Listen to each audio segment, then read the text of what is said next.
Welcome, sleepy soul. I'm your storyteller, your quiet companion for tonight's dark and chilling journey. So dim the lights, get comfortable, close your eyes, and let these terrifying stories slowly pull you into sleep. If you're still awake in the next 5 minutes, I'll be surprised. But before we begin, tell me down in the comments, which city are you listening from tonight? And what horror topic should I cover in the next video? Now relax and let the nightmares begin. I've always been the type of person who prided myself on being a good friend. I've always been there for my classmates, my teammates, anyone who needed help. But the story I'm about to tell you, it's a lot darker than any of us ever expected. And if I had known how bad things were going to get, maybe I wouldn't have gotten so close to her. But then again, who could have predicted that the girl I thought was just another girl with insomnia would end up being someone? Well, something else? Let me start from the beginning. I was just a normal high school girl. Nothing special, nothing really exciting. I went to class, I hung out with my friends, and I lived in a small town where everyone knew everyone else's business. I had a pretty typical life. My parents were always busy with work, and I mostly spent my evenings at home. But then I met Emily.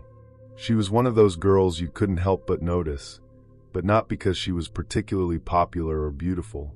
She had a quiet energy about her. She was always a little offbeat, always a little different. She had this air of mystery, but not the kind you would think. It wasn't glamorous, it wasn't cool. It was just unsettling. Her friends always whispered about how she never slept, how she just stayed up all night, staring at the ceiling. Some people called it insomnia, but no one really knew for sure. At first, it didn't seem like a big deal. I thought, hey, maybe she's just stressed out about school or life or whatever. We'd hang out after class, maybe grab some lunch, and she'd joke about how she hadn't slept in days. Her dark circles under her eyes were always a bit more noticeable than everyone else's, but I assumed it was just her thing. It wasn't until one night, when I stayed over at her house, that I began to notice something strange. It was a Friday, and Emily had invited me over for a sleepover. It wasn't unusual for us to hang out, but this time, something felt different. We were in her room, sitting on the bed and chatting about school, when I realized something. Emily hadn't once looked at me. She was just staring up at the ceiling, her eyes wide open. "Emily?" I called out, my voice cracking a little as I reached for the pillow beside her. She blinked, as if snapping out of a trance. Oh, sorry. I was just thinking." "Thinking? About what?" It felt off. She didn't seem like she was really there. It wasn't just her lack of response that made me uneasy. I noticed that her eyes didn't move, not even when I shifted my position on the bed. She just stared ahead, unmoving. "Don't you get tired?" I asked, half laughing to myself as I fidgeted with the edge of the blanket. "No, I'm fine." Her voice was calm, too practiced. I just liked the quiet.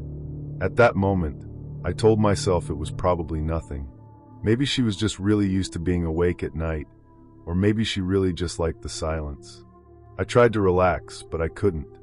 As the night dragged on, I couldn't shake the feeling that something wasn't right. Around 2 a.m., after we'd been lying in bed for a while, I noticed something else. The way her body was positioned hadn't changed. But her eyes hadn't closed at all. They were still wide open, staring into the dark like they were trying to see something beyond the room. I turned to my side, hoping to go to sleep. But as the minutes passed, I realized that I wasn't hearing the usual sounds of sleep. No breathing, no shifting, no quiet sighs. Just silence. Eventually, I turned back to look at Emily, and that's when I saw it. Her eyes were still fixed on the ceiling, but they weren't just staring. They were following something in the darkness. And then she whispered, "I know what you did." Her voice was barely audible, but I heard it, and my heart skipped a beat. I froze, unsure if she was talking to me or someone else. But before I could ask, she spoke again. "I know what you're hiding, and I know what you're scared of." I tried to laugh it off. "What are you talking about?" I asked, half joking. But Emily didn't answer. She just kept staring. I couldn't shake the feeling that she knew something about me, something that no one else could possibly know. And that's when I started to feel it, the chill creeping up my spine, the hairs on the back of my neck standing up. I asked her again, "What do you mean, Emily?" She finally turned her head, but her eyes didn't meet mine. They stayed fixed on the shadows of the room. "I see you. I see everything. I know what you're hiding." That's when I got up, almost in a panic. I wasn't sure why, but I knew I had to leave. I stumbled over my words as I grabbed my phone, pretending to check the time. I think I'm gonna head home, actually." Emily didn't stop me. She just nodded, her face blank, as if nothing had happened. When I got back to my house, I didn't know what to think. Was it just a weird moment? Was I overreacting? But then it happened again. Over the next few days, I started noticing strange things. Emily would say things I hadn't told anyone, not even my closest friends. She'd ask questions, casually, about my deepest fears, about things I'd never shared with anyone. And it wasn't just me. She started doing it with other people too. I remember the day she mentioned something about Megan's fear of being abandoned. Megan had never shared that with anyone. She didn't even tell her parents. Yet Emily seemed to know it. She seemed to know everything. At first, I convinced myself it was just a coincidence. But then Emily started acting differently, more distant, more cold. And the things she said grew more unsettling. The once innocent comments turned into threats. Her voice, when she spoke, was no longer light-hearted. It was deeper, more controlled. One day, when I was alone in my room, I received a message from Emily. It was just one line. "I know you're still scared of the dark." I felt my heart drop. How could she possibly know that? I hadn't told a soul. That night, I got a text from Emily again. This time, she said something that made my blood run cold. "I've been watching you, and I know what you're hiding. You can't run from me. I see everything, even when you think you're asleep." I knew something was wrong, really wrong. I couldn't understand how she was doing it, how she knew all these things. But deep down, I felt it. She wasn't just a girl with insomnia anymore. She was something more. It wasn't until one afternoon when I found a note in my locker that things truly hit home. It was simple but chilling. "I know your secret. You'll never be able to hide from me." By then I knew. Emily wasn't just awake at night. She was watching us, following us, even when we thought she was asleep.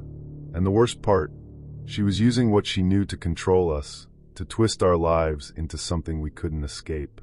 I didn't know how much longer I could keep running from her. Every moment felt like a game of cat and mouse. It wasn't just her knowing our secrets. It was the way she used them, the way she twisted them until they didn't feel like secrets anymore. As much as I wanted to confront her, I couldn't. Because the more I thought about it, the more I realized she was right. I couldn't escape. She was always there watching, always awake, and maybe, just maybe, she always had been. Story 2. Have you ever gotten so caught up in something that you couldn't tell where your obsession ended and your reality began? I didn't think it was possible, but let me tell you, it's terrifying when it happens. I used to think I was just a regular girl. Nothing special, nothing out of the ordinary. I lived in a small town, tucked away between hills that looked like something out of a storybook. The kind of place where everybody knows everybody's business, and your neighbors are more like family than friends. I worked at a little craft store, painting and selling pottery. It wasn't much, but it was enough to get by. My mom had passed away a few years ago, and after that, things were quieter, lonelier. My dad remarried soon after, and I found myself spending more time at home, staring at the walls of the house I'd grown up in. It wasn't that I disliked my stepmom, but we were never really close. She was nice enough, but there was always something about her that felt off. Maybe it was the way she would stare at me sometimes, a little too intently, or the way she'd rearrange the house constantly, like she was trying to turn it into something else, something perfect. But the dolls, that was where it started. It began innocently enough, like any new hobby. I didn't even mean to collect them at first. I just found one, a beautiful porcelain doll at a garage sale. Her porcelain skin glowed under the light, her clothes pristine and delicate.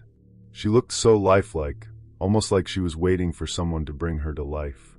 At first, I thought it was just a phase, but after a while, I couldn't stop. I found myself buying more, dozens of them, each one more perfect than the last. I started keeping them on a shelf in my room. They were more than just dolls to me. They felt like companions, a way to fill the empty space in my life. Each one was unique, with delicate features that seemed to reflect my own. Their eyes, the color of deep lakes, stared back at me as if they knew something I didn't. But as I collected more dolls, something strange started happening. My behavior started to change. I began dressing like them, dresses, lace, soft colors, and curls. It wasn't something I planned, it just happened. I'd find myself in front of the mirror, touching up my makeup until I looked like one of the dolls. The lines between reality and the dolls blurred. I'd speak in soft, lilting tones, the same way they did. I didn't even notice I was doing it at first, until one day my stepmom caught me humming a tune from one of the dolls' music boxes. "You remind me of them, you know," she said, standing in the doorway of my room. Her voice was soft, but there was something in it that felt calculating. "You've become so perfect." I don't know why, but her words stuck with me. I began to feel a strange connection with the dolls. They weren't just inanimate objects to me anymore. They were extensions of myself, reflections of a perfect version of who I wished I could be. The more I obsessed over them, the more I withdrew from the world around me. I stopped seeing my friends. I stopped going out. It was just me and the dolls. The first incident I noticed something was wrong was when I came home to find one of the dolls on the floor. It was a beautiful one, with curly blonde hair and a pale blue dress. She had always sat perfectly on the shelf, so I knew something was off. I bent down to pick her up, but when I did, I saw it, a tiny smudge on her cheek. A smudge that hadn't been there before. I wiped it off, convinced it was just dust. But as I stood back up, I couldn't shake the feeling that something had changed. The room felt colder, and the other dolls seemed to be watching me more intently. Later that night, I found myself unable to sleep. The dolls were all staring at me, their glass eyes gleaming in the dim light. I tried to turn over, but something in the corner of my room caught my attention. One of the dolls had moved. I swear I didn't touch it, but there it was, sitting in a different position than it had been earlier. I told myself I was just imagining things, but the next night it happened again, and the night after that. Each time one of the dolls moved, its position ever so slightly altered. I was beginning to lose my mind. My obsession was growing, and I couldn't stop it. I started dressing like them even more, wearing the same hairstyles, the same soft, lace-covered dresses. I spoke in their voices, in soft whispers that nobody could hear but me. One evening, I decided to take a closer look at one of the dolls. The newest one I had acquired, the one that looked most like me. Her porcelain face had an eerie similarity to my own, from the shape of her eyes to the curve of her mouth. I lifted her from the shelf, my fingers trembling as I touched her cool skin. That's when I noticed something strange. There was a tiny crack on her cheek, a hairline fracture that hadn't been there before. I ran my finger over it, and it felt different, alive almost. And then it spoke. "Why did you leave me?" The voice was soft, high-pitched, and unmistakably female. I jerked back, dropping the doll in shock. My heart pounded in my chest. It was impossible. Dolls couldn't talk.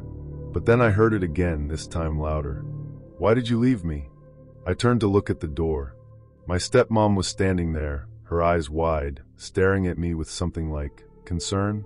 No, it was something else. Something darker. "Are you okay?" she asked, her voice almost too sweet. I nodded, trying to shake off the feeling that the walls were closing in on me. But I couldn't deny it. The dolls were changing me, and I couldn't stop them. I had to get more. More dolls. More perfection. That night, I stayed up late, surrounded by the dolls. I couldn't help myself. I had to have them all. Each one had to look like me. Perfect, flawless, a reflection of everything I wanted to be. I started to dress like them more often, even when I wasn't at home. I spoke their words. I even found myself imitating their movements, their mannerisms. And then one day, I woke up to a strange feeling. I was staring at myself in the mirror, but something was wrong. My reflection wasn't mine. It was one of the dolls. I blinked, rubbing my eyes, but when I looked again, it was gone. I shook my head, trying to shake off the feeling. But the more I stared at my reflection, the more it felt like I was becoming them. The dolls. I couldn't escape it. I couldn't even remember the last time I'd seen myself as I truly was. The dolls had taken over. They were me. But the worst part, they wanted more. My stepmom didn't try to stop me. She didn't intervene when I spent hours alone, dressing up like the dolls, speaking like them, moving like them. She just watched. But in her eyes, there was something sinister. Something that told me she knew exactly what was happening. She knew the dolls were more than just objects. And then one day, I came home to find the shelf empty. All of the dolls were gone. I don't know what happened to them, but I know one thing for sure. They didn't leave me. They never did. Because now, when I look in the mirror, I don't see myself anymore. I see them. Sometimes, the scariest part isn't what happens to you. It's knowing that it's already too late. The dolls are still with me inside my mind. I'm just their vessel now. And I'm not the only one. If you're not careful, they'll find you too. Listen to your gut. It might be the only thing keeping you alive. Story 3. You know how when you first move into a new place, everything feels a little strange? Like you're not quite settled yet, but you're trying to make the space your own. I felt that way when I moved into the dorms for my freshman year of college. New school, new city, new everything. But it wasn't the usual first day jitters. It felt different, almost like I was entering a world I didn't quite belong in. My name is Lisa, and I was 18 when this all happened. I grew up in a quiet suburb, nothing too exciting, nothing that would prepare me for what I'd eventually experience. It's hard to explain, but there was something so mundane about everything before I moved to the university. Sure, I had friends, a pretty normal family life, but nothing ever felt intense until I met her. My new roommate. At first, everything seemed fine. I met Emily during the roommate matching process. She was sweet, quiet, and seemed a little shy.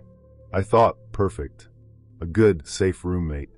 She wasn't loud or demanding. In fact, she almost blended into the background, which honestly I didn't mind. I needed peace, just a simple, calm existence to focus on my studies and enjoy the college experience. The first few weeks, nothing seemed out of the ordinary. We'd exchange pleasantries in passing, and I'd always find her curled up in her side of the room, reading or listening to music through her headphones. I remember once, she invited me to join her for lunch. She asked so gently with this soft smile, and I agreed. But after that, it felt like things shifted. Small things at first. One morning, I was getting ready for class, brushing my hair in front of the mirror. Emily was sitting on her bed, flipping through a magazine. Nothing unusual. But as I looked into the mirror, I noticed her eyes. She was staring at me, watching me more intently than I had realized. I thought, maybe I'm just paranoid, but then the staring continued, always when I didn't expect it. A few days later, she was mirroring my every move, picking up the same habits, the same quirks. I told myself it was nothing, just coincidence, but that's when it started to feel off. I'd laugh at myself like, I'm just being silly. She's probably just shy. But as time went on, it felt like Emily was slowly creeping into my life. She would wear similar outfits to mine, even down to the same colors. At first, I didn't think much of it, but when she started sitting in the same spot in the lounge when I did, or when we'd walk down the hall to the dining area at the same time, I began to feel uncomfortable. I could feel her eyes on me watching. I'm sure you know the feeling like you're being studied, observed, but there's nothing you can do about it because, well, maybe you're just imagining it. Then came the weirdest thing. I walked into our shared bedroom one evening to find my side of the room a little different. My things weren't quite where I had left them. My shoes were neatly placed in a different order, and my notebooks were stacked in a way I didn't recall.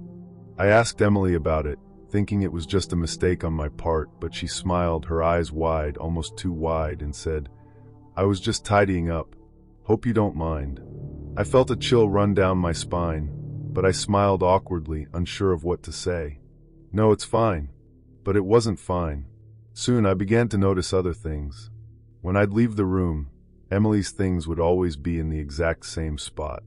I'd see her standing in front of my mirror, just standing there, staring at herself in my clothes.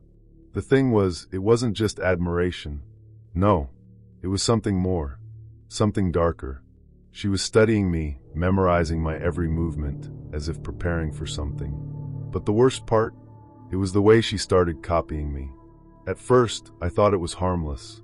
I'd leave for class, and when I came back, Emily would have rearranged her books to match mine. She'd listen to the same playlist I did, read the same books, even pick up the same habits, like the way I'd twirl my pen when I was deep in thought. But then, she started dressing like me. I remember one day walking into the room and seeing her sitting on the bed, wearing the exact same outfit I had worn the day before, down to the shoes. Emily, I said, voice tight. Did you wear this yesterday?" Her face didn't change. She just smiled softly. "I thought it looked nice. Don't you like it?" Yeah. It's fine, but you didn't think that was weird?" She tilted her head slightly. "Why would it be weird?" I shook my head, not sure what to say. What could I even say? That it was creepy? That something was wrong. She was still my roommate, and I didn't want to make things awkward. But I couldn't shake the feeling that she was trying to be me. And that's when things escalated. It was one Friday night, late, around midnight or so. I was finishing up an assignment, and Emily was in the kitchen. I didn't think much of it. She often stayed up later than me, but it wasn't a big deal. Until I started hearing soft noises from the hallway. The distinct sound of footsteps. Slow, deliberate. I looked up, frowning. It was too late for anyone else to be up. I went out into the hall and found Emily standing there, staring at the door of my room. She didn't move when she saw me. "Emily?" I asked, my voice trembling. "What are you doing?" She turned to me, the faintest smile tugging at her lips. "Just admiring your room." Something in her expression was completely wrong. It was as if she'd been waiting for me to ask. I'm going to bed," I stammered. "You should probably go to sleep too." But she didn't move. The next morning, I found something that made my blood run cold. My journals, the ones I'd kept under lock and key, were out in the open on my desk. Pages were flipped through, all my personal thoughts read. The worst part, she'd left a note on top, written in my handwriting. "You've been so quiet lately. I just wanted to help you, but I'm starting to feel lost. Don't forget me, okay?" I stared at the note, then at her, who was standing in the doorway watching me. I didn't leave this note for you," I said, backing away from the desk. Emily smiled, her voice soft and sweet. "I thought it was cute. You leave so many things in your journal. So many thoughts. I just wanted to be close to you, to understand you better." I didn't know what to say. The walls felt like they were closing in, and for the first time since meeting her, I felt true fear. But it wasn't until I found her in my closet, standing motionless, holding one of my old sweaters, that I realized just how far this had gone. "Emily," I gasped, voice shaking. "What are you doing?" She didn't answer. She just stared at me with those wide eyes, and I could see something cold behind them. "I wanted to wear it." "Like you do," she whispered, almost in a trance. My heart pounded, and without thinking, I ran to the door. She didn't follow me, but I could hear her soft footsteps behind me as I fled down the hall to the front door. I didn't care if it was the middle of the night. I was out of there. That night, I called my parents. I told them what had been happening, and they insisted I come home immediately. They were worried, and I couldn't blame them. The next morning, I packed my things and left, but Emily didn't try to stop me. As I stood at the bus stop, waiting to leave, I glanced back at the dorm. I could have sworn I saw her in the window, staring at me, watching me leave. It's been months since then, and I'm back home now. But I can't shake the feeling that Emily is still out there, waiting, watching, and maybe even following me. Sometimes, I wonder if she'll ever stop. I don't think she ever will. And that, my friends, is the scariest part, knowing that the obsession could still be growing, even now. So if you ever have a roommate who seems too perfect, too friendly, too interested in you, be careful. Because you never know when admiration turns into obsession.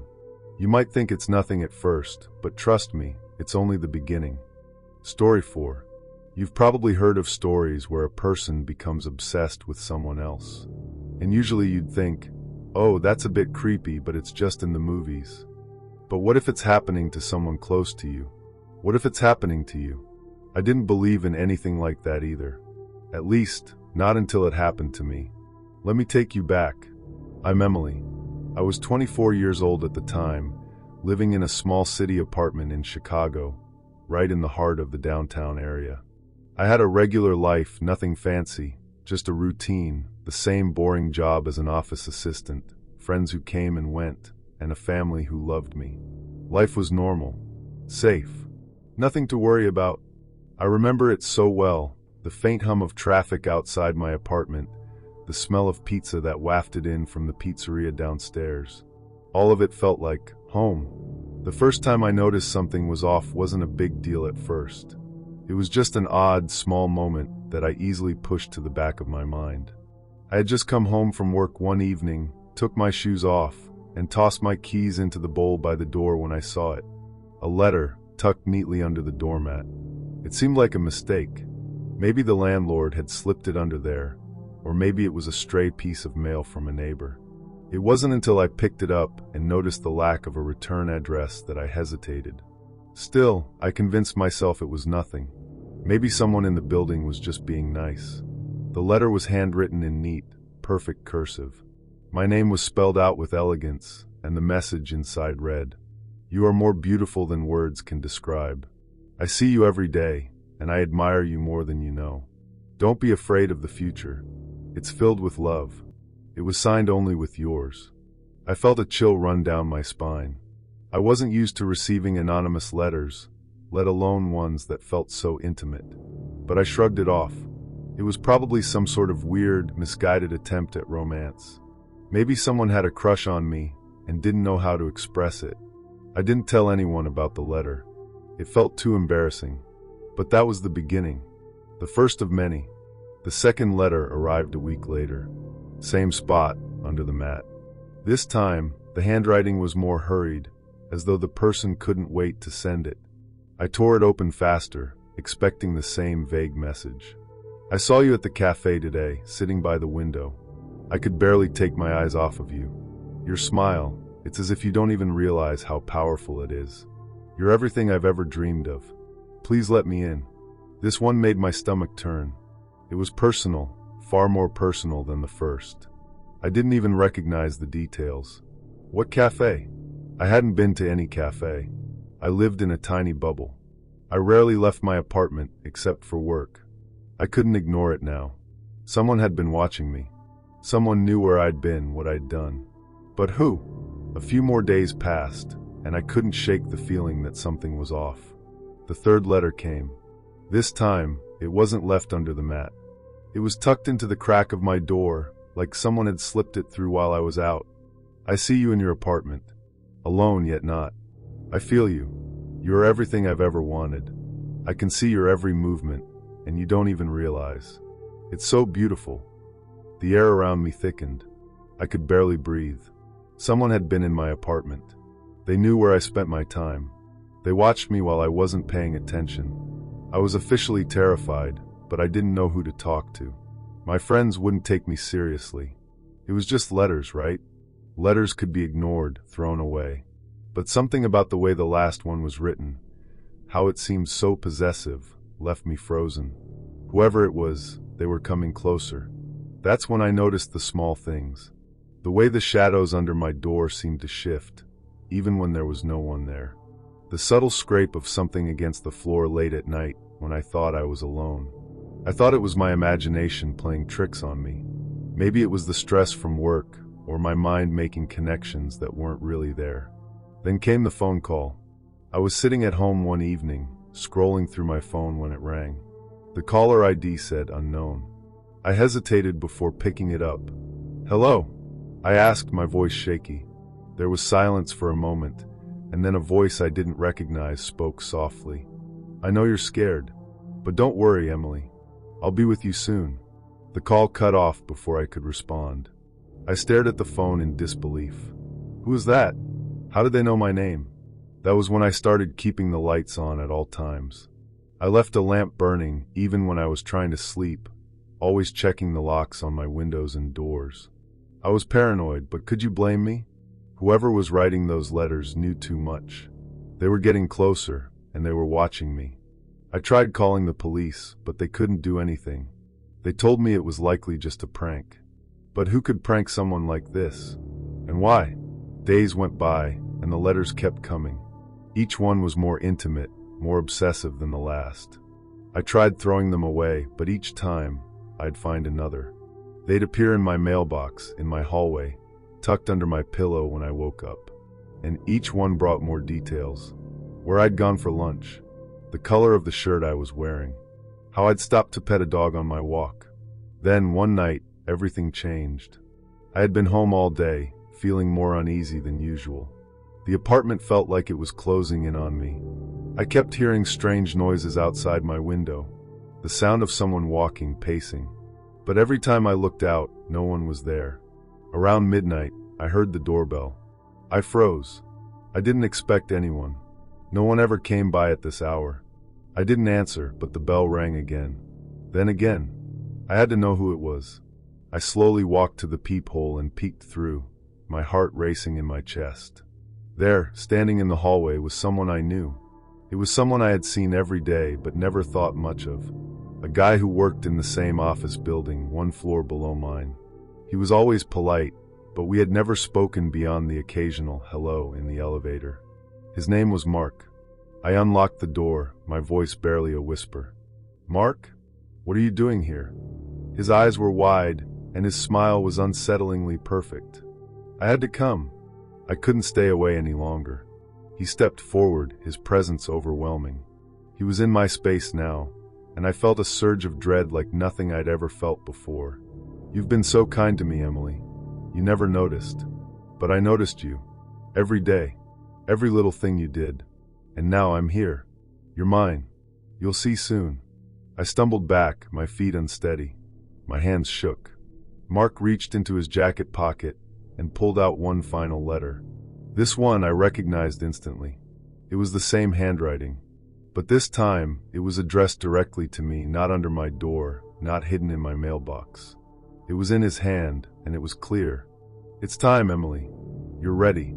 You'll understand soon." Before I could respond, he lunged forward, grabbing my wrist tightly. I screamed, but the sound seemed to choke in my throat. There was no one to help. I was alone. And then, just as quickly as it had started, a knock came at the door. Mark froze. He looked at me, his face now twisted with fear. He let go of my wrist and backed away from the door, his expression contorted with confusion. I didn't wait. I ran. I ran faster than I'd ever run before. I didn't stop until I reached the stairwell of my building and found myself outside, gasping for breath. The night air burned my lungs as I turned around. Mark was gone. The apartment silent. Empty. Mark was never seen again. The police couldn't find him. They said I'd imagined it all. But I knew better. I knew he was still out there, waiting for his moment. Now weeks have passed, and I'm left in a different place, physically and mentally. I moved out of that apartment. But wherever I go, whatever I do, I can't shake the feeling that I'm still being watched. The letters have stopped, but they were just the beginning. And sometimes, the scariest part isn't what happened. It's knowing it could happen again. Story 5. I've never been good at making friends. I guess you could say I'm shy, but that's a bit of an understatement. I've always kept to myself, even in school. My name is Emma, and back then, I was a 16-year-old who spent most of my time with a book in my lap, tucked away in corners where I could fade into the background. Life was pretty ordinary, to be honest. My family was small, just my mom and me. I went to a public school in a quiet town, nothing out of the ordinary. I remember the day things started to feel off.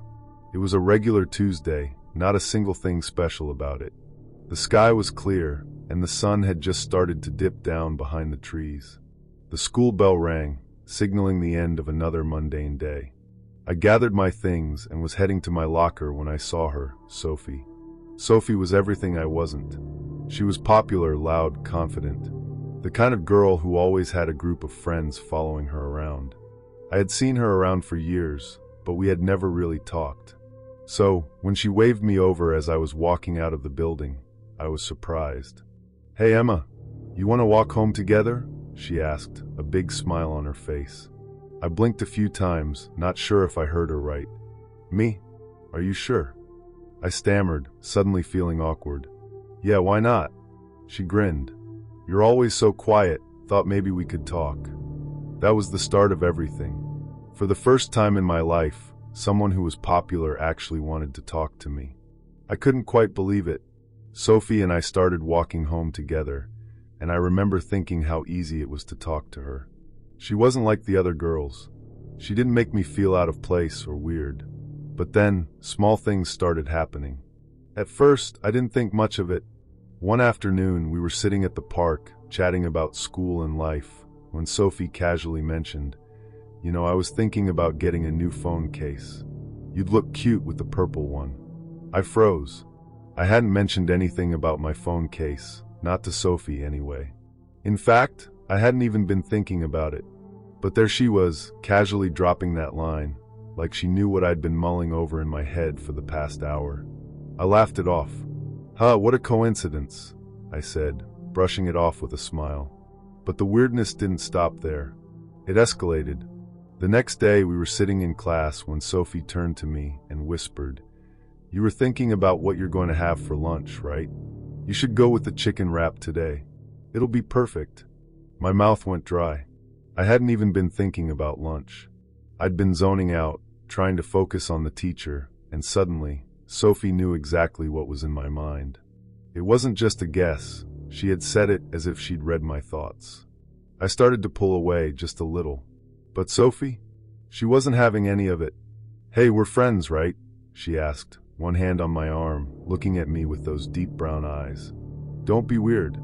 I know I'm a little, much sometimes, but I swear I don't bite." I nodded, my stomach sinking. It was hard to say no. Sophie had a way of making you feel guilty for even considering distancing yourself. And then came the small things that couldn't be explained. Once, I was sitting alone in the library, thinking about how much I hated the new music our school band had been playing. Sophie found me there, out of nowhere, and said, "You don't like that new song either, huh? I can tell. You were just thinking about how lame it is." I froze. She had said it like it was nothing, like it was a simple observation. But it was impossible. I hadn't told anyone that.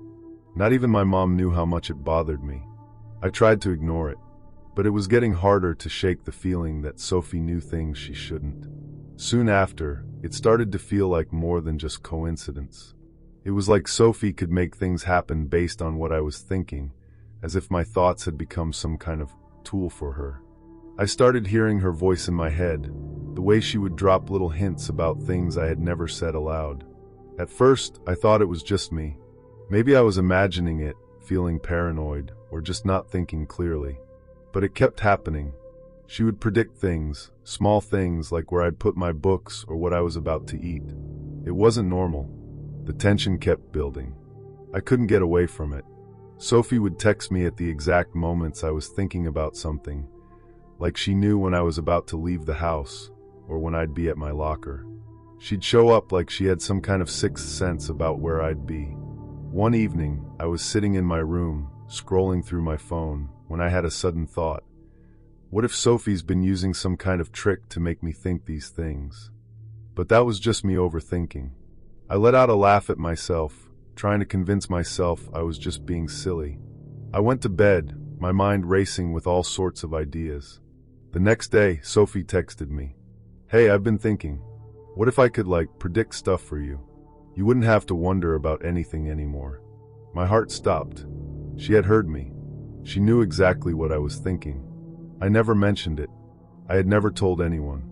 From then on, things got worse. Sophie's manipulations weren't just small predictions. They started to shape the environment around me.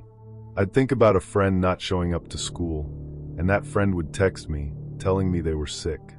I'd wonder about a test I hadn't studied for, and suddenly, Sophie would be giving me the answers in advance. It wasn't a coincidence anymore. It wasn't just her being observant. Sophie was reading my mind, and she wasn't just reading it. She was using it against me. I started trying to distance myself. I told Sophie I needed space, that I wasn't feeling well, that I needed a break from hanging out. But she would always be there, watching, knowing what I'd been thinking. One day, I tried to cut all contact. I didn't respond to her texts, didn't acknowledge her when I saw her in the halls. And then came the turning point. I was walking home from school, and I felt someone following me. The hairs on the back of my neck stood up. It was Sophie's voice that made me turn around. "I know what you're thinking, Emma," she said, standing there in the middle of the street, looking almost too calm. "You're thinking about running away from me. You can't escape, though.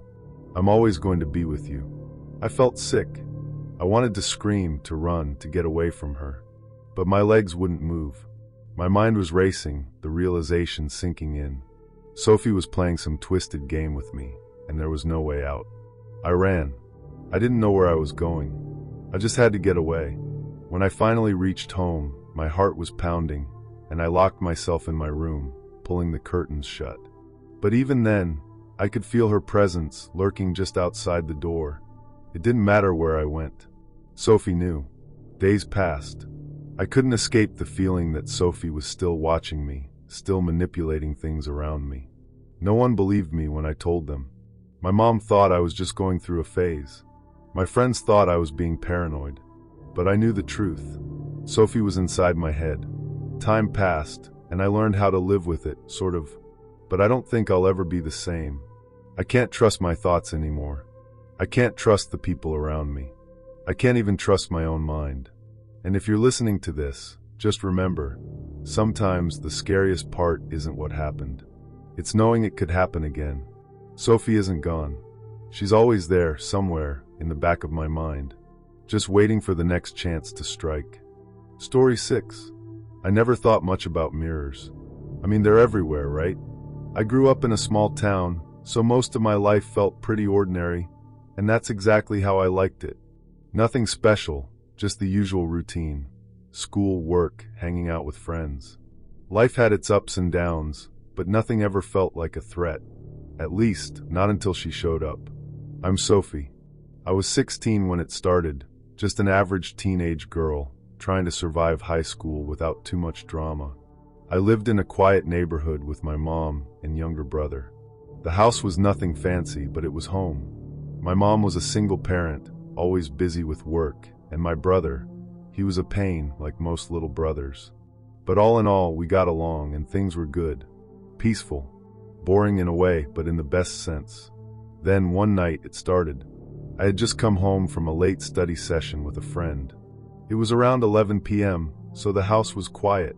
My mom was already asleep, and my brother had long been tucked in bed. I made my way to the bathroom to wash off the tiredness, and when I passed the hallway mirror, I couldn't help but glance at myself. I always thought I looked fine, nothing spectacular, but fine. I hadn't put much thought into how I looked that night, but as I looked into the mirror, something felt off. At first, I couldn't place it, but then it hit me. My reflection wasn't exactly me. It was me, yes, but there was something wrong with the way I was standing. I was smiling, but not the way I normally smile. This was different. It was a twisted, almost exaggerated version of my smile. The kind of grin you see in a nightmare. My reflection's eyes were too wide, almost too aware of me. But that's not the worst part. It moved. Just slightly. It tilted its head in that creepy way, as if it was trying to mock my every move. I snapped my head away from the mirror, heart racing. Maybe I was just tired. Maybe it was the lighting, the shadows playing tricks on me. I told myself it was nothing, that I was just imagining things, but I couldn't shake the feeling that something wasn't right. I washed my face, trying to forget what I'd seen, but the feeling lingered. The next day, I couldn't stop thinking about it. I wasn't one to get freaked out over stupid stuff, but I had this gnawing feeling in my stomach like something was watching me. The way the reflection had stared back at me, it wasn't just my imagination. It felt real. I tried to tell myself it was nothing, just a weird moment, nothing more. But that night, as I passed the same mirror again, it happened again. The same twisted, smiling version of myself. Only this time, she didn't just smile. She winked. I froze. My reflection winked at me. I stumbled back, the blood draining from my face. This time I was sure. It wasn't just a trick of the light. It wasn't my tired eyes. That thing in the mirror, it wasn't me. I told my mom the next day. Of course, she thought I was being dramatic, but something in her voice made me feel like she wasn't entirely convinced. Still, she brushed it off, just like I had at first. But then the strange things started happening. It wasn't just in the mirror anymore. I started seeing her in other reflective surfaces. I'd catch a glimpse of her in the window when I passed by. A reflection in the TV screen. The shiny surface of a spoon. Everywhere I went, she was there watching me. Always that same twisted, smiling version of myself, only more sinister. She would stare at me, and sometimes she would do things I couldn't control. One night, I was getting ready for bed when I looked into my phone's screen. And there she was, right behind me, her smile wide, eyes gleaming. I spun around, my heart racing. The room was empty. There was no one there. My own reflection was just as it should be. But when I looked back at the phone screen, she was gone. I thought maybe I was losing my mind. I told my best friend Lily about it. She laughed at first, calling me paranoid, but then she saw it too. We were sitting in the living room, talking about school, when she looked over at me and froze. "What's wrong?" I asked, puzzled. She was staring at the hallway mirror. "Sophie, is that you?" Her voice was shaky. I turned to look. There she was. The reflection. The twisted, smiling version of me. She wasn't just smiling anymore. She was moving. Slowly, her hand raised, reaching toward us through the mirror. Lily's face went pale. "Sophie, I don't know what's going on, but that's not you." I could feel the panic rising in my chest. The reflection started to move faster, pulling its arm toward us, but the moment I tried to run, it stopped. It just froze like it was waiting for me. "Get out of here," Lily whispered, dragging me toward the door. But that night was just the beginning. Over the next few days, the reflection didn't stay confined to the mirrors anymore. She started appearing in windows, in reflections off my phone, in the glass of my kitchen cabinets. Everywhere I turned, there she was, watching. I couldn't escape her. I couldn't get away. The more I tried to avoid mirrors, the worse it got. The twisted version of me started showing up in every reflective surface, in places I didn't even think were possible. At one point, I looked at the microwave door and saw her grinning at me. I wasn't even near the microwave. My reflection, or whatever it was trying to take over. It was becoming real. I began to lose sleep. I couldn't close my eyes without seeing her face in the dark. And every time I looked into a mirror, I was afraid she'd reach out and pull me in. I didn't feel like I was in control of my own body anymore. She was there, taking over. The line between what was real and what was her was blurring. One night, I stayed up late, trying to gather the courage to look into the mirror again. My heart thudded as I approached the bathroom. Slowly, I raised my eyes to meet her. But this time, she didn't smile. She grinned. And then she spoke. "You're mine now." I screamed, stumbling back, my breath caught in my throat. I didn't know if I was awake or dreaming, but I knew one thing for sure. I had to get away. I had to stop this thing, whatever it was. The next few days were a blur of panic. I tried everything, hiding all the mirrors, covering reflective surfaces, staying away from anything shiny. But no matter what I did, she still found a way to appear. And then one night, it got worse. I woke up in the middle of the night to the sound of whispering. It was coming from the hallway mirror. I could hear it so clearly. My reflection was speaking to me again, but this time, it wasn't just words. She was laughing. I couldn't breathe. I ran toward my brother's room, pounding on his door, but when I looked in the mirror by the hallway, I saw her face again, her face not mine. She was laughing, grinning, and she was standing in my place. That's when I realized. She wasn't just mimicking me anymore. She was becoming me. I don't know how it happened, but one night, when I woke up, the reflection was gone. There were no mirrors left in the house. I don't know if she's still out there, waiting to find another reflective surface to crawl through, but I know one thing. I can never look in a mirror again. And I can't help but wonder, was I ever really in control of my own life to begin with? Sometimes I still see her in the corner of my eye, just waiting, grinning. If you ever feel like something's wrong with your reflection, don't wait. It might be too late by the time you realize it's already you. Story 7. You ever get that feeling like someone's watching you? I mean truly watching you, not the kind you'd get from a stranger in a cafe or a creepy guy on the bus. No, I mean the kind of watching that feels like it's coming from inside your own house, even when no one's there.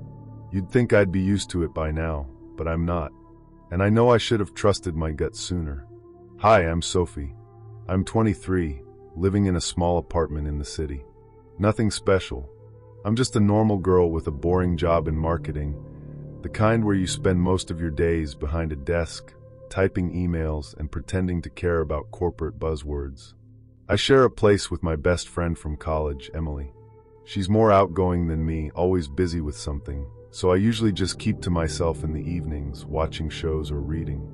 My life felt ordinary, safe, predictable. Nothing ever really happens in a place like mine. Sure, I've had my share of bad days and awkward moments, like everyone else, but nothing that would make you sit up at night wondering if you're being watched. That's exactly what happened to me one evening, though. I'll never forget it. It started small. At first, I thought I was just being paranoid. It was a Monday, the day after a particularly tiring weekend. I was coming back home from a late shift at work, dragging my feet up the stairs, ready to collapse onto the couch and just doze off to whatever was playing on Netflix. But when I stepped into the apartment, something felt off. It wasn't obvious at first, but I could tell. The silence felt thicker than usual, like it was pressing down on me. My roommate Emily wasn't home, so it was just me. I shrugged it off. Probably just tired, I thought. Still, I made a mental note to check the apartment just to make sure everything was okay. That's when I noticed it. A small folded note, sitting on the kitchen counter, right next to my coffee mug. I hadn't left it there, and I definitely hadn't received any mail. I unfolded it with shaking hands, my mind racing. It was a single line of text, written in neat, precise handwriting. I know where you went last night. My heart skipped a beat. I stood there, staring at the note for what felt like an eternity. Who could have left this? I hadn't been anywhere unusual. I just went to work, grabbed some takeout for dinner, and came home. But still, the fact that someone knew where I'd been, I couldn't shake the feeling that something wasn't right. I told myself it was nothing. Maybe it was a joke.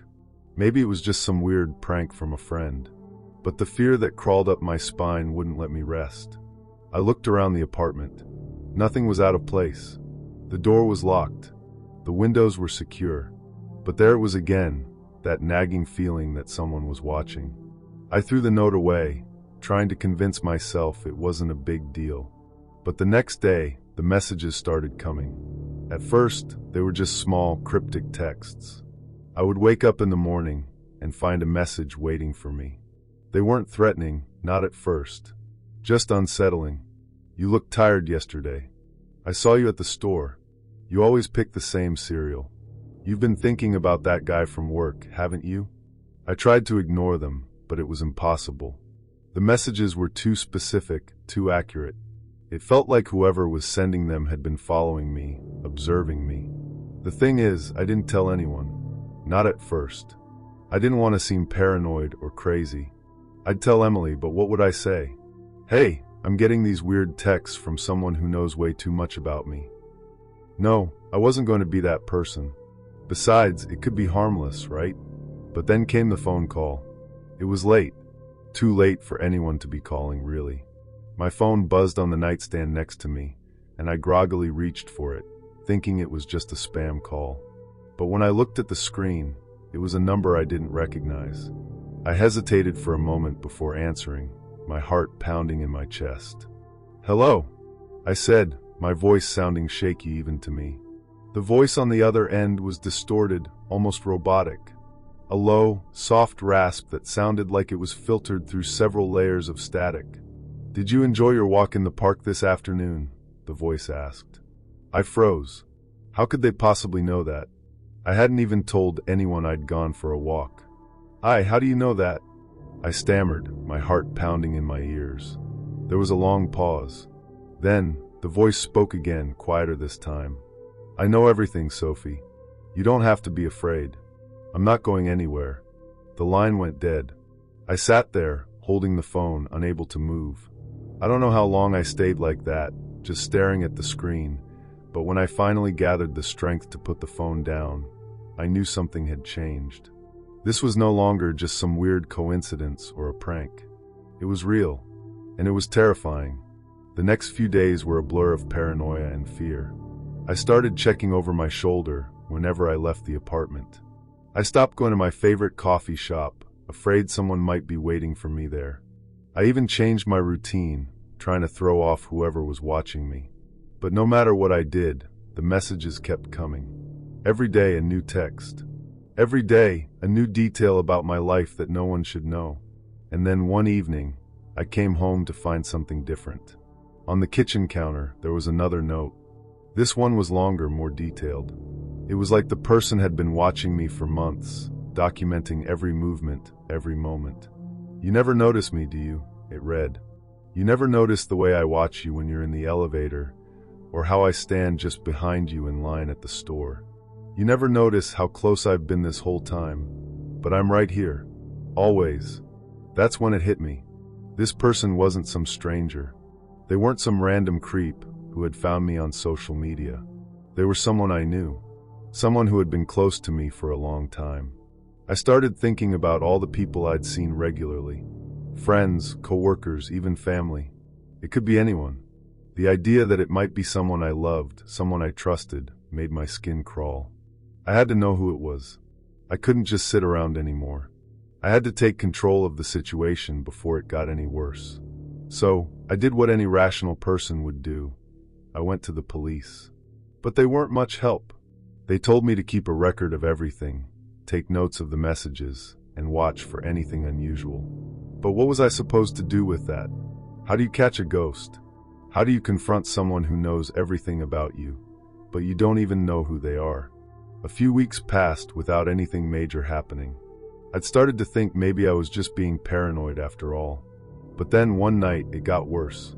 I came home from work to find the door unlocked. I knew I had locked it that morning. I felt a chill spread through me as I stepped inside slowly. The apartment was quiet, too quiet. I walked through the rooms, looking for any sign that someone had been there, but everything seemed normal. Until I reached my bedroom. There on my bed was a single photo. It was a picture of me, taken while I was asleep. I nearly fainted. That's when I knew. The person who'd been stalking me wasn't just following me around. They had been inside my apartment, watching me while I slept. The next few days were a blur of fear and uncertainty. I kept expecting to see that photo again, or worse, to find someone waiting for me in the dark. But it didn't happen. The messages stopped. The calls stopped. For a while, I thought maybe it was over. But then, just a few days ago, I received a message again. It simply said, "You're not safe. Not here. Not anywhere." And that's when I realized. The worst part wasn't that I didn't know who the stalker was. It was that I'd been looking for them in all the wrong places. The person who had been watching me, who knew everything about me, might be someone I've known for years. Someone I thought I could trust. I don't know where this story ends. I don't know if it's over. But I do know one thing. You should never ignore your gut feeling. Because sometimes the scariest part isn't what happens. It's knowing that it could happen again. If you're ever in a situation like mine, listen to your instincts. They might be the only thing keeping you alive. Story 8. Have you ever had a laugh that was so contagious, it could make even the grumpiest person crack a smile? It's a strange kind of power, right? But what if, just what if, that laugh suddenly became a weapon?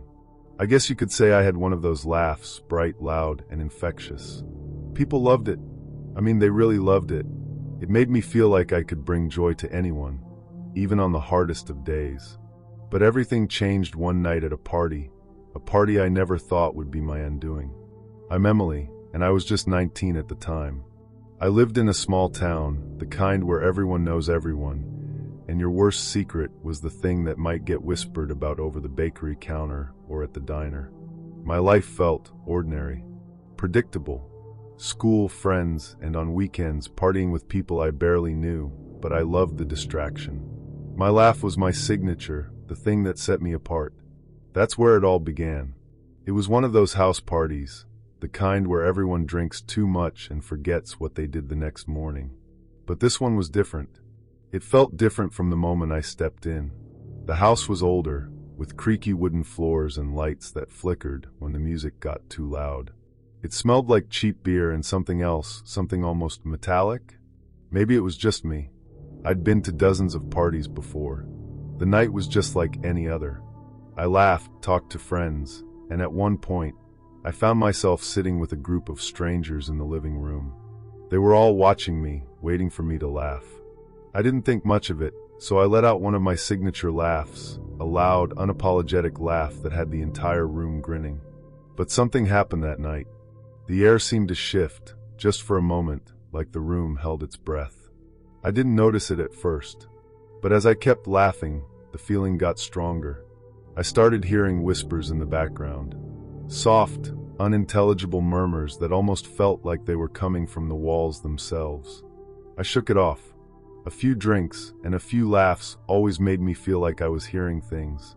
But then that's when it happened. I laughed again, and someone in the crowd suddenly jumped up, a look of panic in their eyes. It was so sudden, I thought maybe they were having a seizure or something. They started yelling, hands shaking. "What is happening?" they screamed. Everyone else laughed it off as part of the fun. But I felt wrong. I knew something was off. I excused myself and went outside for some fresh air, but as I stepped into the cool night, the laughter kept echoing in my ears. It wasn't my own anymore. It was different. The next few days felt like a blur. I couldn't stop laughing. It wasn't the happy, carefree kind of laugh I was known for. It was an uncontrollable, frantic laugh, like it was being pulled from somewhere deep inside me. I felt like a puppet, strings being pulled by something I couldn't see. The worst part? The laughter was contagious, and I wasn't the only one affected. People around me started acting strange. At first, it was subtle, a few people getting a little too agitated after a joke, or someone breaking down in tears after hearing a funny story. But then it got worse. Much worse. I remember one afternoon, sitting at a coffee shop with a friend, trying to ignore the strange feeling in my chest. I let out a laugh, just a small one. And the barista behind the counter, she started to twitch. Her eyes widened, pupils dilating. Then, without warning, she slammed the counter and yelled at us. She said things I couldn't even understand, and within seconds, she ran out of the shop. No one seemed to care, but I noticed, and I was terrified. By the time the weekend rolled around, people in town were whispering about me. The girl with the laugh. The girl who couldn't stop laughing. And each time I laughed, someone else seemed to lose control. They'd act out, say things they'd never say, or worse, they'd hallucinate. I went to the party again. I couldn't stop myself. I needed to know if it would stop, if I could somehow control it. The party was packed, the music thumping, people laughing and talking in every corner. But I felt like I was underwater, like everything was muffled except for the sound of my own laughter, still echoing in my head. Someone dared me to laugh, to let loose like I used to. So I did. And then it happened. The girl sitting next to me, I'd never seen her before, but her face turned pale. Her hands shook uncontrollably. Then she grabbed the guy sitting across from us, slamming his head into the table. People screamed, but it didn't stop her. She laughed too, my laugh, and the violence continued. I ran out into the cold night, my heart pounding. But the laugh followed me, buzzing in my skull like a hive of angry bees. I went to the doctor. I told them I couldn't stop laughing, that something was wrong with me. They dismissed it, laughed it off. Just anxiety, they said. Stress. You're just having a hard time adjusting. But it wasn't just me. It was everyone who came into contact with me. People started getting hurt. Terrifying hallucinations started sweeping the town. A man thought he saw a fire in his house and attacked his wife with a knife. A teacher began accusing her students of cheating, throwing chairs around the classroom. It was like I was a trigger, a match that lit everything around me on fire. I couldn't stop it. I couldn't stop laughing, and I couldn't stop the chaos. People started leaving town. Families packed up, one by one. My own parents didn't know what to do with me. My father was scared of me, keeping his distance, while my mom pretended like nothing was happening. They stopped talking to me, and I just kept laughing. I couldn't stop. By the time I realized what I had become, it was too late. The town had descended into madness. People didn't know how to fight it. No one knew what to do, least of all me. I was the one causing it, after all. The last time I laughed, I was alone in my bedroom. I hadn't left the house in days.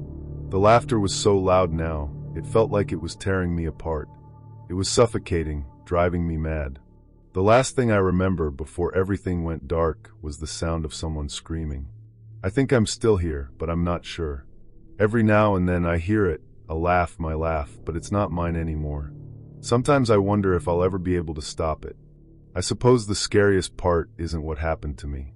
It's what's happening now in places I'll never see. It could happen to you. You'd think it only happens in movies, but trust me, it can be real. All it takes is one bad night, one wrong laugh, and everything can change. And sometimes you don't realize the danger until it's already too late. Story 9. I've always loved babysitting. I mean, who doesn't like a little extra cash, right? And honestly, it was a way to spend time with kids without the responsibility of having your own. That's how I felt at the time. My name is Emma, and I was 19 when this story happened, living in a quiet suburb just outside the city. You know, the kind of place where everyone knows everyone, and nothing ever seems to happen. Or so I thought. It was a Friday night when I got a call from a new family I hadn't worked with before. A wealthy couple, the Harpers. They had a young son, Noah, who was about 4 years old. They needed someone to look after him while they went out for dinner and a movie. It sounded like a pretty easy gig. I've babysat before, mostly for friends or family, but this was a new experience. I was excited. The house was huge, elegantly decorated, everything spotless. It was like a mansion compared to the cozy little apartment I grew up in. I arrived around 7 p.m., and they gave me a tour of the house. Mr. and Mrs. Harper were polite, a little stiff but friendly enough. They seemed like the type of couple who lived the perfect life. Noah, their son, was already playing with his toys when I walked in. He had big brown eyes and a mop of messy hair that made him look a little like a cartoon character. He was sweet, although a little quiet for his age. Mrs. Harper explained that Noah had an imaginary friend named Charlie, but they weren't worried about it, just a phase, she said. It wasn't the first time I'd heard something like that. I remember being a little skeptical at first. Kids often have these imaginary friends, and the parents usually brush it off, but there was something about the way Noah mentioned Charlie that felt off. He wasn't just talking to him, he was interacting with him, laughing, responding to him, as if someone else was in the room. Well, it's just a phase, right? I said with a smile, trying to ease my own unease. Noah smiled back at me, his tiny face lighting up. Charlie says you're gonna be scared. I froze for a second. Scared? I asked, trying to play it cool. He nodded seriously. Charlie says you'll be scared, but it's okay. I laughed it off. I mean, what else was I supposed to do? I figured it was just a weird thing kids said, nothing more. As the evening wore on, the parents left, and it was just me and Noah. We watched cartoons, played with his toy trucks, and had a little snack. It was actually a peaceful night.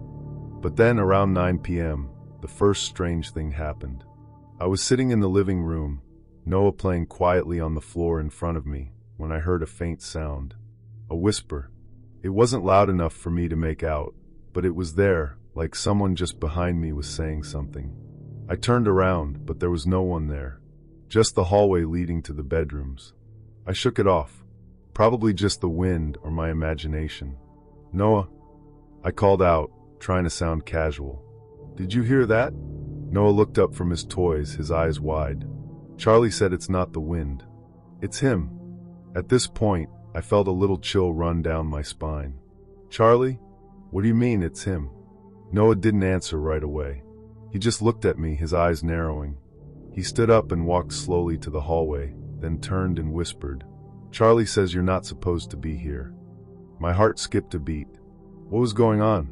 I stood up and went after him, but Noah was already standing at the foot of the stairs, staring up at something I couldn't see. "Come on, Noah. Let's go play in the living room, okay?" I said, trying to coax him away from whatever he was staring at. Noah didn't budge. "Charlie's here. He's always here." I walked toward him and gently pulled him back from the stairs.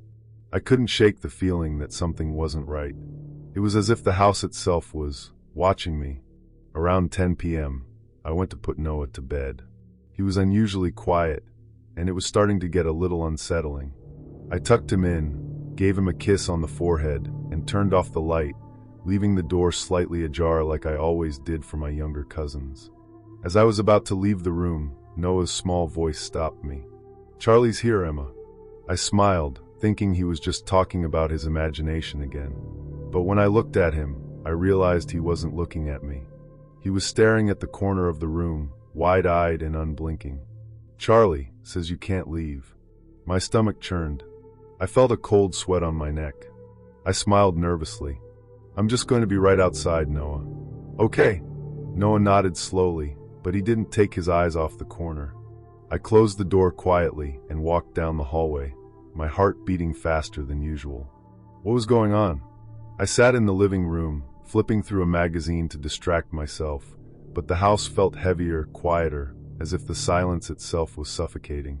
Then it happened again, the whisper. This time it was louder. I could make out some of the words.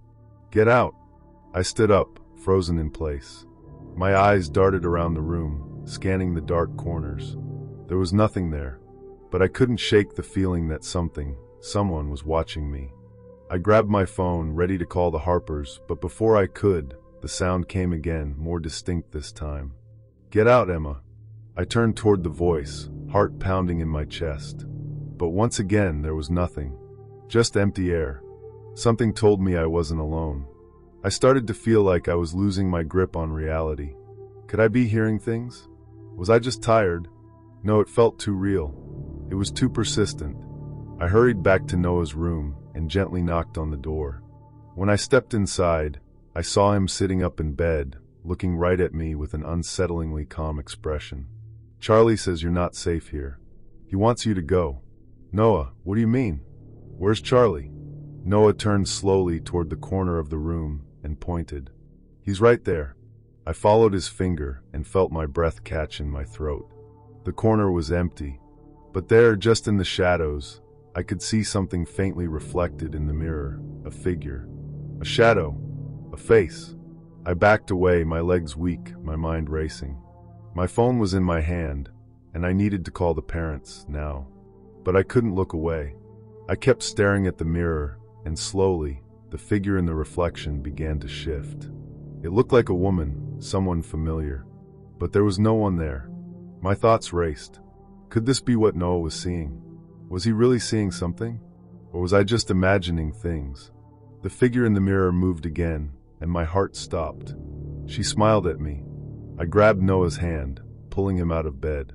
"We need to leave now." But before I could get to the door, the lights flickered. The temperature dropped, and I felt it. Something was in the room with us. My skin crawled as I heard the faintest giggle, soft, like it was coming from right behind me. I spun around. No one was there. The mirror showed only me, Noah, and the empty room. The doorbell rang. My heart skipped a beat. I rushed to the door, Noah clutching my side. I peered through the peephole, but no one was there. The giggle came again, closer, and this time it was accompanied by a voice, loud, clear, chilling. "She's coming for you, Emma." In that moment, I realized it wasn't just Noah who was being haunted. It was me too. Whatever presence was in this house, it had a dark history, and now it was targeting me. I didn't wait another second. I called the Harpers and told them I was leaving, that I couldn't stay another minute. I didn't care if they thought I was crazy. I was terrified. I grabbed my things, rushed out the door, and didn't look back. The last thing I heard before I ran to my car was Noah's voice, faintly calling after me. "Charlie says you'll be back." As I sped away, I realized I wasn't just scared for myself. I was scared for the next babysitter who would come here. Because, you see, Charlie wasn't just a figment of Noah's imagination. He was something darker, something older, A ghost, maybe, or a presence tied to that house. A presence that wasn't about to let go of its grip so easily. I didn't sleep much that night, and to this day, I can't help but wonder, am I the only one who felt it? Sometimes, the scariest part isn't what happens. It's knowing it could happen again. Story 10. I never thought something as simple as pretending to be dead could spiral out of control like it did. But here I am, telling you my story, and I can't help but wonder if I should have just kept pretending forever. Let me start from the beginning. My name is Emma, and at the time I was 17. I grew up in a small suburban neighborhood, where the most exciting thing that ever happened was a new coffee shop opening, or a rumor about someone's house getting broken into. My life was simple, ordinary, even boring, until the accident. That's when everything changed. Before that day, I was just a regular girl. I went to school, hung out with my friends, argued with my parents, and thought about college. But the accident, it changed everything. I won't get into the details, but it was a car crash. A brutal, sudden crash. My best friend and I were on our way home from a late-night movie when a drunk driver ran the red light and crashed into our car. I remember the screeching sound of metal, the glass shattering around us, and then nothing. I woke up in a hospital bed, alone. She didn't make it. That's the part one could never escape. She was gone, and I was left behind. I didn't know how to deal with it. I couldn't face my parents, my friends, or the world. The guilt crushed me, but the overwhelming sadness, it was too much. I started thinking, what if I could just disappear? That's when I started pretending. At first, it was a little game. I'd lay still in my bed, pretend like I wasn't breathing, wait for my parents to worry. They did, of course. They'd come in, shake me awake, call my name, but I wouldn't respond. It felt like I was on the other side of a window, watching them panic without being able to feel their fear. But it didn't stop there. The more I pretended, the more I began to believe it. I started staying still for hours, making it feel like my soul was leaving my body. There was a part of me that wanted to escape, that wanted to be lost in this pretend death. No one could touch me, no one could hurt me, because I was already gone. At first, no one really took notice. My parents thought I was just grieving, a little depressed maybe. They let me retreat into my room, let me stay quiet. But over time, it became more convincing. I started to notice the way people treated me differently. They'd stop by, check on me, but I'd just stare blankly at the wall, still as a statue. I began to hear them whispering. It's like she's not even here anymore. She's not the same. I didn't mind it. In fact, I welcomed it. It made everything easier. The less they saw of me, the more I could stay in my head. The more I could pretend that I didn't have to face the reality that I was still alive, still breathing, still here while she was gone. But then something changed. One day it started to feel real. It wasn't just that I was pretending anymore. It was like everyone else started to believe it. They began to treat me like a ghost, like I didn't exist. And when people believe something for long enough, you start to wonder if it's true. Was I dead? Was I really a part of this world? Or had I already slipped away, and no one had noticed yet? It felt good at first. The distance, the detachment. I began to embrace it. But soon it wasn't enough. I wanted more. I wanted to make them believe that I was dead. Really, truly dead. That's when I started manipulating things. Little things at first. I'd leave notes in my handwriting, scrawled messy, around the house, saying things like, "I'm not coming back," or "Don't bother looking for me." The notes didn't make sense to anyone but me. But as I watched their reactions, I could tell that they were starting to believe. They thought I was gone. But it didn't stop there. The more I played the role, the more I pushed it. I would leave random objects in places I knew people would find them. A favorite necklace of mine placed on the kitchen table. A pair of shoes left in the living room, as though I had just walked away. I watched as people started avoiding me. I saw them look at me with a mix of fear and sadness, like they were afraid I might fade away entirely if they got too close. That's when the line between reality and fantasy began to blur. I didn't know if I was pretending anymore. Was I still alive, or had I truly become a ghost? One night, I heard a knock on my bedroom door. It was my mom. She opened the door slowly, as if she was afraid of what she might find. When she saw me sitting there, still as ever, she whispered, "Emma, please come back to us. You're not dead. You're not."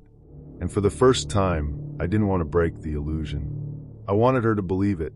I wanted everyone to believe it. But then something strange happened. A few days later, I found my dad standing in the hallway outside my room, staring at a spot on the floor. I couldn't see what he was looking at, but I could see the way his face twisted in confusion and fear. He started walking towards it. I watched him. His face was pale, his hands shaking as he bent down, staring at a single piece of paper. It was a note, one of mine. It said, "Come and find me." He didn't know how to react. He just stood there, frozen. That was when I realized something. They weren't just believing I was dead. They were starting to want me to be. The thought didn't scare me at first. In fact, it made me feel powerful. But then, something changed inside me. I didn't know when or why, but the realization hit me. I could do more than just pretend. I could make them all believe it, and I could make them follow me into the grave. I began to manipulate them in bigger ways. I knew how to play on their emotions, their fears. I started to leave more personal things behind, things that belonged to other people. I'd put my mom's ring in my father's desk, or leave a picture of us from happier times in the laundry room. They began to worry. They began to question themselves. Were they losing their minds? Had they really lost me? Or was I playing a game? It didn't take long before their fear turned into something darker. They started to avoid me more. They stopped talking to me. And the more they did, the more I realized I had control over them. I had control over everything. That's when I made my biggest mistake. One night, I staged it. I left a note, one final note. It said, "Come to the backyard. Come find me." They came. They always came. But this time, I didn't leave a trace. No body. No sign. I wanted them to wonder if they were really losing their minds. I wanted them to question if I was still there, or if I'd ever been. They found the note, but nothing else. Not a body. Not a soul. That was when I realized the truth. I had become the very thing I feared. The thing that had haunted me in the dark corners of my mind. The ghost. The one they whispered about. The one who never came back. And maybe that's exactly what I wanted all along. Sometimes the scariest part isn't what happened. It's knowing it could happen again. If you made it this far, don't forget to like, subscribe, and hit that bell for more stories that might just keep you up at night.